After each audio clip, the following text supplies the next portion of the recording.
The year was 2010, and Mortal Kombat was pretty much a dead franchise. After the flop that was MK vs DC, there was little to no hope left for the series. That was until Warner Brothers decided that they were interested in the series, and so they bought it out, made NetherRealm Studios, and decided to reboot the franchise with Mortal Kombat 2011. Mortal Kombat 9 or 2011 was a soft reboot to the series, taking place right after Armageddon's ending and revealing that Shao Kahn defeated Blaze, giving him all the power he needed to take over the realms. But Shao Kahn is the kind of guy who likes to play with his food, knocking Raiden around like how when I was a kid I would throw my toys across the room in an act of dominance. As Shao Kahn is kicking Raiden's ass, he gloats about his victory to him. But Raiden has something else planned. Scraping up the last pieces of his broken amulet, he begins to speak a sort of spell into it. And as Shao Kahn goes to smash his head in with his hammer, Raiden says, "You all must subscribe to Jake the Crabinator." Okay, well, he doesn't actually say that, but it does remind me that I haven't shamelessly plugged my Discord server yet, which you should totally go join if you're looking for a cool server to join. I need 100 members in there so I can start doing better events, and I'll even post pictures of my cat, so that should be enough for y'all to join. Anyways, back to Mortal Kombat. Raiden actually says, "He must win," thus sending everything back in time to the first Mortal Kombat tournament. Then after this, we follow a different set of events compared to the original 3 games due to Raiden getting visions of different events that happened throughout the first 3 games that he must change if he doesn't want the events of Armageddon to happen. Raiden is successful in this, but with the cost of most of Earthrealm's best warriors being killed and their souls being taken by Quan Chi. I do think Mortal Kombat 9's story is kinda a mixed bag. I'll go over it more in depth later on in this video. Now, on the other hand, I do definitely love the character designs in this game. They feel perfectly balanced, not too little, but also not too much like the later games. Oh wait, what's that? The women's designs? Oh, sweet mother of Ed Boon! Yeah, the women in this game were heavily sexualized and the jiggle physics are beyond crazy. I'm certainly glad that their designs have strayed away from these in recent times. Oh wait, no, their designs still kinda suck. I will say though, Mileena's Costume 2 outfit is her best one in the game.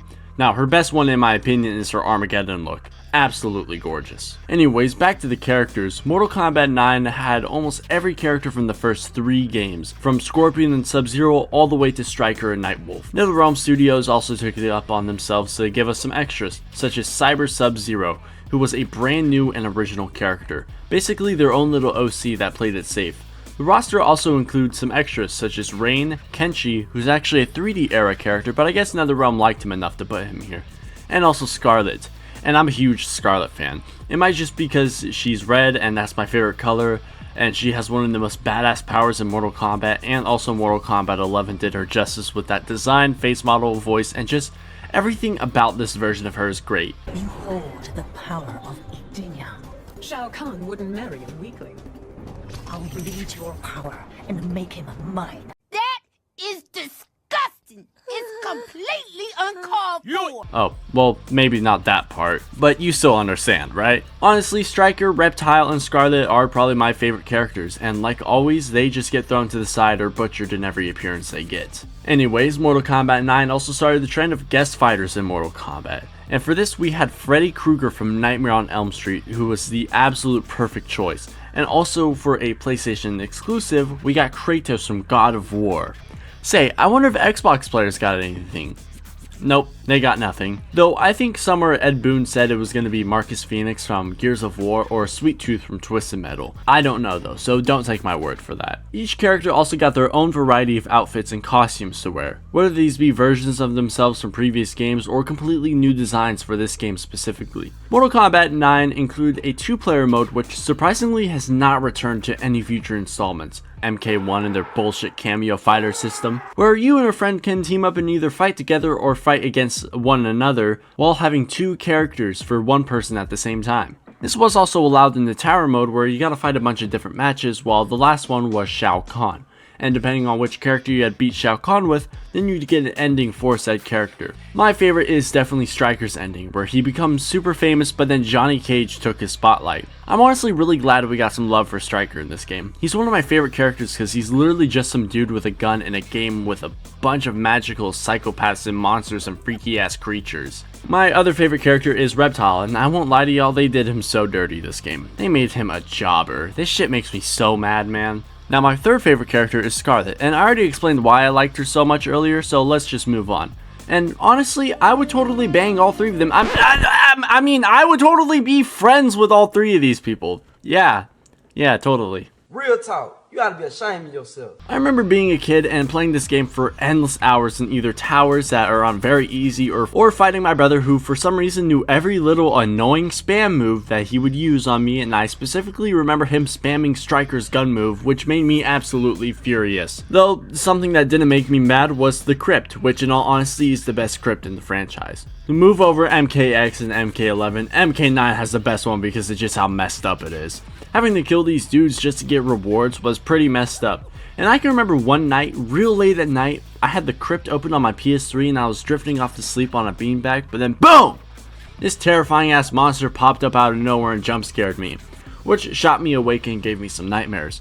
And wow, I've had a lot of this kind of stuff happen to me. If only I had a really long running series about stuff that scared me as a child. Yes, this is a shameless plug to my stuff that scared me as a child series. Anyways, Mortal Kombat 9 had a bunch of other minigames such as the Challenge Tower with 300 different challenges to complete. And each one could range from beating up a guy using a specific ability or the most frustrating confusing abomination of a fight. After completing 299 challenges, you unlock the final one, which has you fight Goro, Kintaro, Melina, and Shao Kahn, all while you only get 1 health bar. So if you lose most of your health for 1 round, then you're stuck with that amount of health for the rest of the challenge. What makes it worse is that this is one of the hardest challenges in the game, possibly even in any game ever. I've heard horror stories of people who played this, and I even saw Sonic Hot XD lose his mental stability playing it as Reptile. Also, I'm very aware there are dogs barking outside. I literally have no control over that, so I really do apologize for you guys that are hearing all of those barking right now.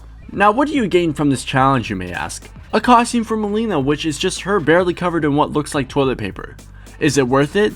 Well, I could just go to Google and get better sauce, so not really. Though if you want to mentally damage yourself, then go right ahead. Now the story itself is pretty unusual. I kinda skimmed over it earlier, but going more in depth here, I gotta say that I have mixed feelings on the story itself. Yes, it's a great way to get into the Mortal Kombat franchise, but for longtime fans, it kinda feels like a crappy reboot. And NRS, after this, kinda just started going downhill story and lore-wise, especially in Mortal Kombat 11 and Mortal Kombat 1. Though back to Mortal Kombat 9, the story follows a soft reboot storyline of the first 3 games and tries to do a modernized take on the series. Although yes, it could have been better in some places, it is a still pretty decent story. Now yes, the whole chapter thing basically makes all character development impossible as you get limited time with just a few fights with one character. I think the one character who suffers from it the most is Johnny Cage, who wiped out Reptile, Baraka, Sonya Blade, and Kano all in one chapter, and then just gets reduced to an absolute jobber for the rest of the game. The whole chapter thing also prevents you from playing certain characters, specifically the bad guys like Kano, Shang Tsung, Daddy Reptile, I mean just Reptile. This really does suck as fans of these characters have to see their favorite green skinned Scaly get absolutely booty clapped for the whole game. I'm really not a fan of the chapter system, as you could tell, but this doesn't remove any of the love that I have for the story.